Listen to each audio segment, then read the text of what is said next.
If you're new in town or just new to this whole podcast thing, you're tuning in to Law by Night, the podcast that discusses all things vampiric with no fear of breaching the Masquerade. In this episode, I shall be discussing my thoughts and opinions on the second Werewolf the Apocalypse video game, Werewolf the Apocalypse Earthblood, developed by Cyanide Studios.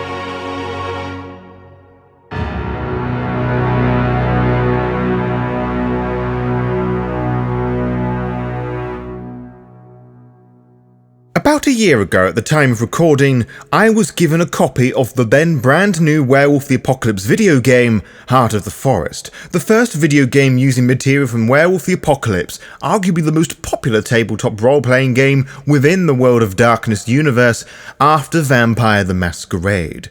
If you haven't got round to listening to that review yet, I shall give you a quick summary of it now. It is a good visual novel, acting as a beautiful primer to those wanting to get into Werewolf the Apocalypse. That is not to say it was by any means a perfect experience, but you have to listen to the full review to have a more in-depth critique.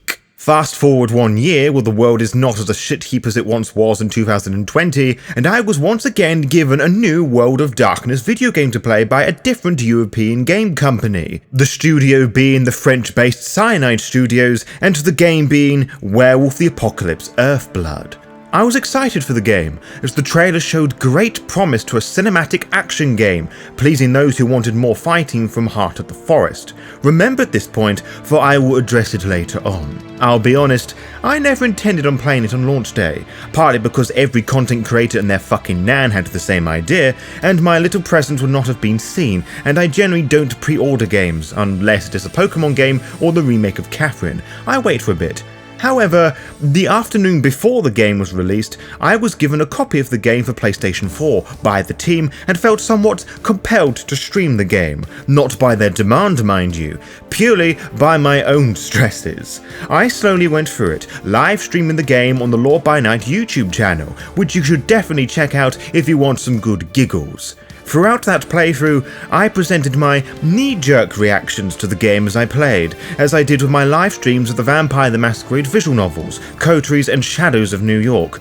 But now my podcaster voice will embed itself into your ears and present my thoughts on the game in its entirety, in a collected and mostly organised manner. For those of you who found this review with no or little understanding about Werewolf the Apocalypse, I shall try and address this lack of knowledge with the little I have on the game. Werewolves, as you know, are mythical creatures. They are mortal humans that are able to shapeshift into wolf beasts. In the earliest of mythos, wolfmen were believed to be sorcerers using devilish magic to transform themselves into animals.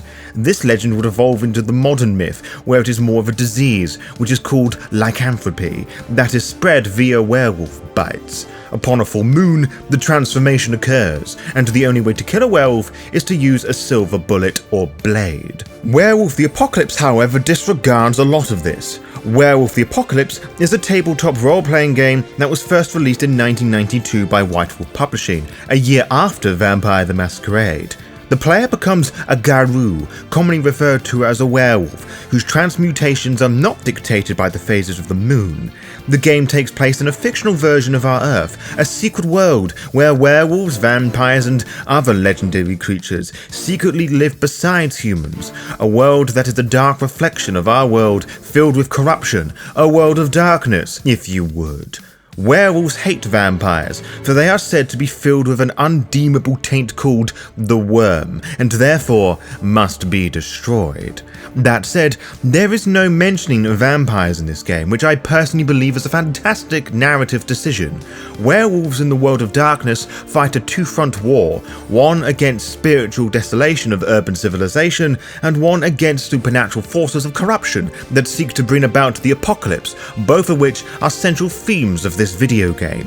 Whereas Heart of the Forest has a greater focus on the spiritual side as the protagonist and co dealt with the corruption elements, Earthblood has a stronger emphasis on destroying the corruption, occasionally tickling the feet of the more spiritual elements that pulled me into the idea of Werewolf the Apocalypse. On the surface, there is nothing wrong with this approach, but it does not take long to unravel the flaw with this direction of game design when compared to other World of Darkness video games. Earthblood is described as a third third-person, single-player action role-playing game in which the player takes the role of an eco-terrorist werewolf, a job occupation that is so camp and ridiculous that could only belong in the 1980s.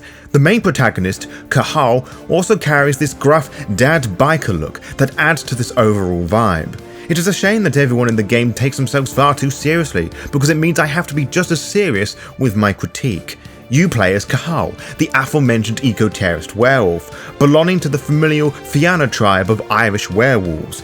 You would suspect one would learn that by playing the game via some in-depth conversation with one of the characters in the game, as that is how plenty of games does its world building. And when I say plenty, I really mean most of them, if not all of them. Earthblood, however, takes a different approach and mentions this tidbit in a couple of loading screens. The only additional information you're going to get about Werewolf the Apocalypse in this game can be found in its opening cinematic, which, like the trailers I spoke of earlier, I will return to later in this review. Werewolf the Apocalypse specific terms are tossed around left, right and centre throughout the game, expecting the players to know exactly what is going on. This is fine if you are familiar with the setting and the lore, but newer players will feel incredibly confused, which is somewhat more puzzling as this is arguably the more marketable of the two Werewolf the Apocalypse games on the market at the moment, as a lot of people do not view visual novels as proper games, so I would have thought it would not be a good idea alienating the fanbase like this. I was confused by some of the elements introduced in the game. My Werewolf the Apocalypse lore is not as strong as Vampire the Masquerade, but it was only this passing knowledge that got me through a lot of the in-game conversations and some of the messages you can read. Had it not been for one of the regular viewers of my live stream, I would have been lost too, in addition to practically everyone else watching the live stream. That said, it was nice to have a game like this that doesn't spend most of the time taking you through Werewolf the Apocalypse school, hand-holding and babyfying you through its lore. So the tense listener of the podcast may be wondering, if Earthblood tailors to established Werewolf the Apocalypse fans, does that mean newbies aren't able to play it? Well, fortunately for you, the Werewolf the Apocalypse specific terminology are the only complex things in the game to worry about. Not a lot of thinking is really needed. With Cahal, your Garu buddies, and some mortal eco-terrorists, you travel around various places in Northwest America to destroy various oil and mining companies belonging to Endron International, which is the largest and most profitable of Pentech subsidiaries, which is a multinational megacorporation, one of the largest in the world, which is also tainted by the Worm, one of the three incalculably powerful spirits comprising of the Triad, the other two being the Weaver and Gaia. Again, if you expect the game to explain any of these to you, you're in tough shit, because I had to look at the wiki for quick definitions of all of these things, only realising that Endron was an actual canonical company, not one made up by the developers. This is the main focus of the plot. Go stop big companies spreading their eco-friendly energy supply around, not for wealth or power, but because they are being controlled by an otherworldly entity that might as well be Cthulhu. That is a lot more relatable than anything else in the game, which in itself is a weird thing to say, given that is not the only narrative taking place. Indeed not. During the game's opening section, where you are taught the game's controls and what you'll be doing for the rest of the game, Cahal's wife is killed as part of that mission, which causes Cahal to frenzy, where the werewolf loses control of themselves and goes on a rampage, killing another member of the pack in the process, in a violently over-the-top manner might I add, goes on a 5-year exile and returns to them because he realises that the whole world revolves around him, the camp he lives and the Endron sites around him. In case you haven't worked it out, I am not fond of this part of the story. His exile, in terms of story and character development, is incredibly pointless, as it is only a couple of cutscenes and a level before Cahal returns to his fellow werewolves. Now, if the whole game was about the exile, finding himself whilst hacking away at enemies, then that would add a lot more weight to Cahal's plight. Because of the short time the exile actually happened, the audience does not have time to stew on what the game is trying to convey, meaning all impact of the destruction of Cahal's recklessness is totally meaningless. All it does is make him look like a shit person and an even worse father. The lack of emotion is not helped by the incredibly flat vocal delivery of practically every cast member, whose emotions range from "I'm running late for work" to Oh no, I stubbed my toe on the door. There is no sense of urgency with anything, nor is there any real commitment behind any lines. It almost became a game of itself, trying to find believable deliveries, which were mostly found with the game's antagonist, Richard Watkins. Cahal comes in at a close second, only because he sounds like a wannabe Solid Snake from the Metal Gear series. 5 years ago, I abandoned the woods of Tarker's Mill. I abandoned my cairn. Endrin killed my wife. I gave in to rage. The worm touched my soul. I had to leave my daughter. It was the hardest decision I ever made. Come on now. I've answered your questions, but I'm a busy man. I've got things to do. Let's put a stop to this little farce. There are supposed to be some really sad and distressing moments in the game, such as members of Cahal's family being murdered, that are devoid of any emotion because of the shoddy action. It doesn't help much that he is the reason that they are killed, including his own daughter, for reasons I shan't spoil here, other than the game presenting them to you as boss fights. Whilst this could have been an opportunity for the developers to show the players the corrupting taint of the worm or the risk of the werewolf's rage, what actually happens is that the players are taught not to care about the cast because chances are they are going to die, probably by your hand, which also makes the narrative far too predictable as a result. The animations and facial expressions of the game look incredibly odd as well, which doesn't lend any favours to the serious tone the game is trying to establish. Remember the trailers I mentioned, in addition to the opening cinematic? The gorgeous looking ones that present the game being a super photorealistic feast for the eyes? It is all smoke and mirrors, my fellow listeners, as the entire game looks like a late PS3, early PS4 game. I use those particular examples of consoles simply because those are the ones I own. It is available on practically everything else though, minus the Switch. Now, this isn't me saying that a game can't present a deep narrative with interesting characters and not be super realistic. There are loads of examples of this to prove that point wrong. However, it is very difficult to take the characters seriously when they are staring at you with big bug-eyed stares like they have just inhaled a kilo of cocaine in one snort and incapable of bending their fingers properly like they are a PS2 model. Choice of European/British slang with American characters is a small, minor detail that removes the authenticity of the characters also. Which leads me on to the core gameplay, which seems to be incredibly at odds with the plot and characters. For missions, where you're at one of Endron's international many repetitive sites and prison where you pose as a serial killer, yes, that really does happen, you will assume one of three forms: human as a homid, wolf, the lupus form, and werewolf proper, the Krynos form. The first two act as stealth forms, with the lupus form having a slight leaning towards speed, especially when out in the open when you can sprint faster than any VTM troll screaming, "Where's Bloodlines 2 at anything World of Darkness related, not relating to Bloodlines 2, and the homid form being the slower of the two, but Cahal is able to use a crossbow to take down guards and security cameras, providing you have the correct upgrade to do so. Apparently, logic dictates the crossbow bolts have to be electrified to do that, but in a game when you are playing as an angsty eco-terrorist werewolf that has to fight a devil-tainted spirit-guardian griffin skeleton as a boss fight, I am prepared to leave logic at the back door for a moment. Unfortunately, it would appear that the devs disagree. Anywho, stealth is presented to the player being the preferred method of approach to each level, partly because of the game's introductory levels forcing you to use stealth, and partly because all of the game's missions take place in tight, narrow, identical industrial complexes with copy and paste tasks that could be boiled down to go to computer, clickety-clack, get the fuck out. Then there is the Krynos form, which is where most of the fun should be. I say should be because more often than not, open combat in this game feels like a punishment for cocking up the stealth, which is, at best, a fucking myth and at worst, incredibly pointless. Some sections of the game are impossible to sneak past without getting the attention of one guard, camera, or giant mech thing. If one of these things sees you, everyone will see you almost instantly. If someone notices a guard standing by the door has been shot in the head with a silent crossbow, every person in the room will immediately know where it came from and what you are, forcing you to transform. And when I say force, I mean you, the player, voluntarily transform. You have no other way of fighting back otherwise, so it still is forced combat in a sense. Despite the frustrating technical flaws and questionable game design, combat is definitely the approach with the least resistance.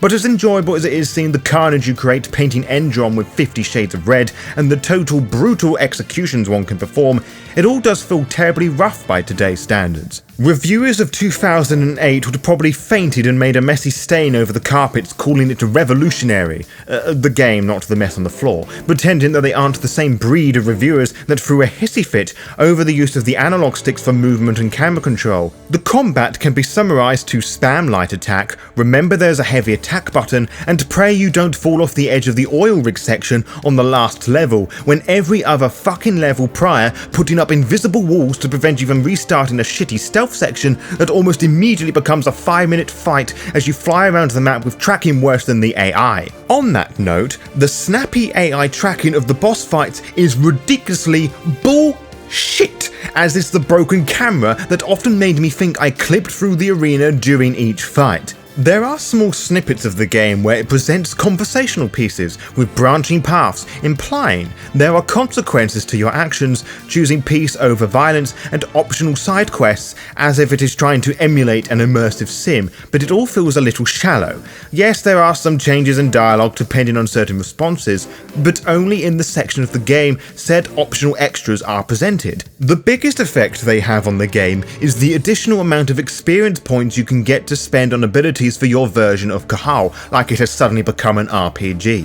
Earthblood does not feel like an RPG by any means, unless RPG suddenly stands for Rupture, Pulverize and Genocide. It was often fun during all two of these conversational sections both in and out of Livestream to press the fuck it button and turn the seemingly innocent bystander into paste, but there was also a voice in the back of my mind that just nagged me how my actions just went against the story and the grander themes of Werewolf the Apocalypse, how it was more than turning people into confetti, how it was about the fight between your humanity and the rage within. This is where my biggest problem lies with Earthblood as a whole.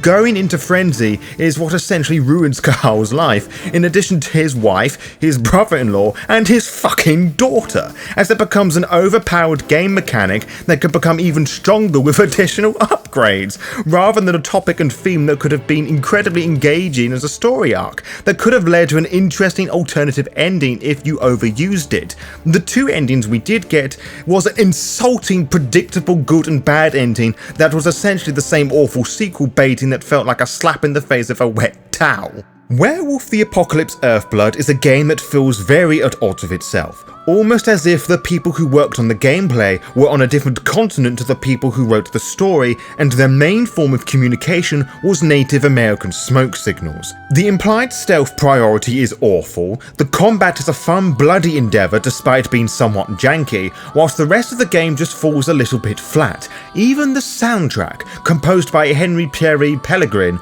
meets the stale plateau and doesn't enhance the drama or the combat. Now, many would take this review and insist I am branding it a bad game. Now, I don't think this. Sure, it comes pretty close on occasion, especially by the end, but I think this is a game far more verbose and disappointing than it is bad. Heart of the Forest certainly delivers a far more interesting narrative and spiritually enlightening tales that pulls me into Werewolf the Apocalypse, but I cannot deny there will be many people who will play this game, love the brutality of the combat, ignore the story, and want more of this incarnation of the werewolf mythos and want to play the tabletop game and have more of that in their life, and I refuse to take that joy away from anyone.